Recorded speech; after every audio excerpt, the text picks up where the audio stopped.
আজ সকালে একটু দেরি করেই ঘুম থেকে উঠেছি।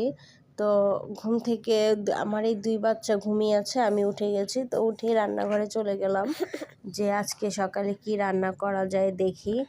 তো যাই করব শর্টকাটের মধ্যে করব, যেহেতু এখন দেরি করে ঘুম থেকে উঠেছি। এখন রান্না করে খাওয়াটা একদমই সম্ভব না।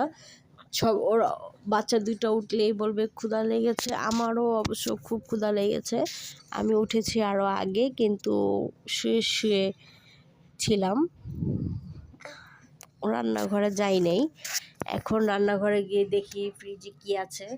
তো ফ্রিজে যে কিছু খাবার, বাসি তরকারি, আর বাসি তরকারি আমার খেতে একদমই ভালো লাগে না। আমার ছেলেগুলো তো মাছ খেতেই চায় না। তাও চেষ্টা করি দুজনকে একটু মানে মাছ খাওয়ানোর, ভাত খেতে বসলে একটু একটু ডেকে ডেকে খাওয়াই এরকম। আর হলো কিছু খাবার ছিল, এগুলো বের করে নিলাম। আর আমাদের ফ্রিজের এই ডিমগুলো, এবারে ডিমগুলো এত বড় ছিল, ডিমগুলো খুবই বড় বড় ছিল, যেখানে 2টা একসাথে বসাইতে একটু কষ্ট হচ্ছিল। মানে ভালোই ছিল ডিমগুলো।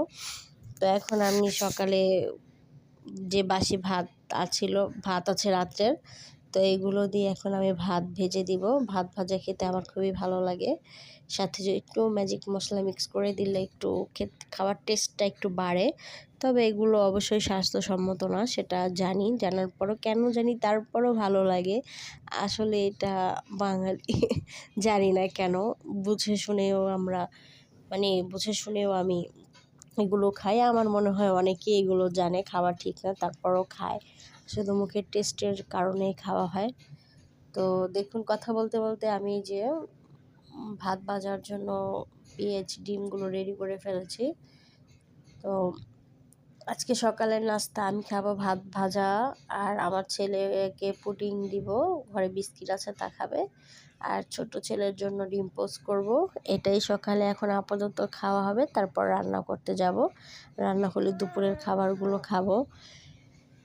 আর এইভাবে করেই আসলে প্রতিদিন আমার সকাল কাটে।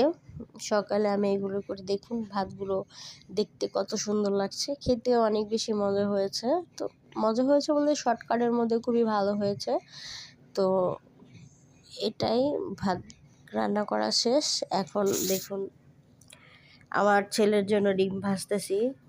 তো ও আবার ডিম শক্ত হয়ে গেলে খেতে চায় না, যেহেতু খুবই ছোট। ও আবার চায় ডিম পোস্ট করে দিলে ও খাবে। তো আমি সবসময় ওকে এভাবে করে দিই, হালকা